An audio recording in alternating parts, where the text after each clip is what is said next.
100%. In this past week, it's been pretty ironic because we've seen the left in total meltdown about Jimmy Kimmel being indefinitely taken off air.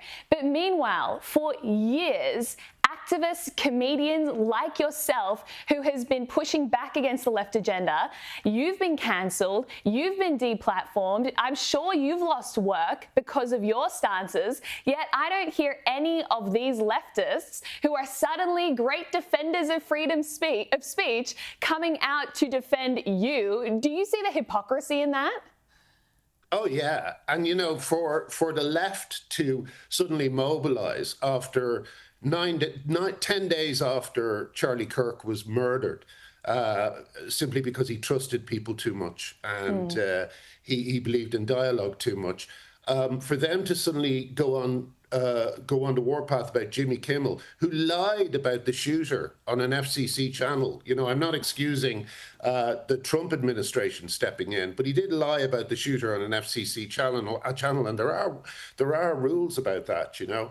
But it's just ludicrous. It's ludicrous. I mean, today I feel very guilty and sad that I'm actually not in Phoenix at the moment to go to the funeral, because we were almost neighbours, Charlie Kirk and I, and I really feel terrible that I'm not going to pay my respects, because I think not only was, like, we would disagree on so many things, including abortion rights and other things, but my God, was he a model on how to comport yourself, on how to debate and how to speak to people.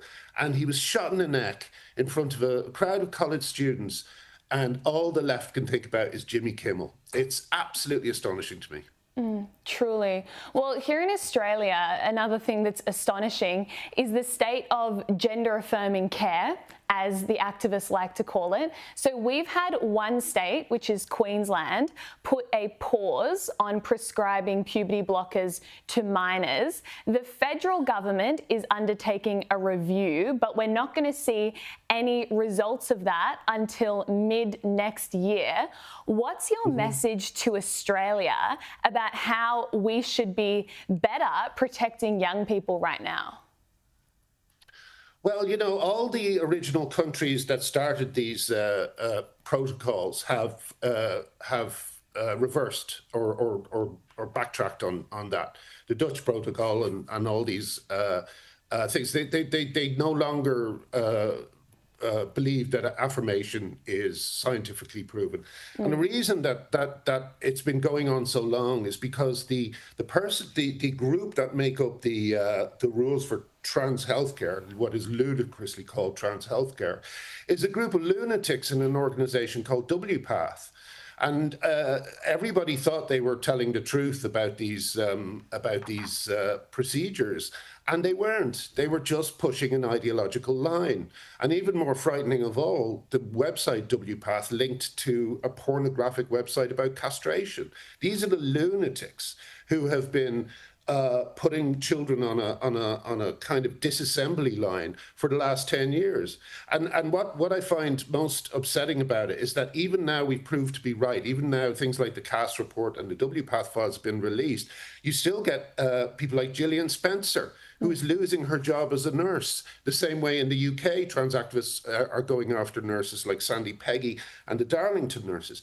These are people whose job it is to know what biology is, to know what the truth of biology is, and they're all losing their jobs, you know. And I feel like it would be great if Australia rallied around Gillian and you know, protected her from these attempts to cast her safeguarding advice as evil somehow, you know. So yeah, protect the whistleblowers is what I'd say. They're still isolated, they're still getting fired. You know, they need you. 100%. And ultimately, just stand up for the truth. If Charlie Kirk taught us anything, it's that if you stand up for the truth and you act bravely and courageously, the impact you'll leave on the world is immense. And that's what you've done and you're continuing to do. And we salute you for that, Graham. And just know so many of us here in Australia stand with you. And we hope that you win in this fight and that all young people win and are protected from this dangerous ideology. Thank you so much, Graham. Thank you.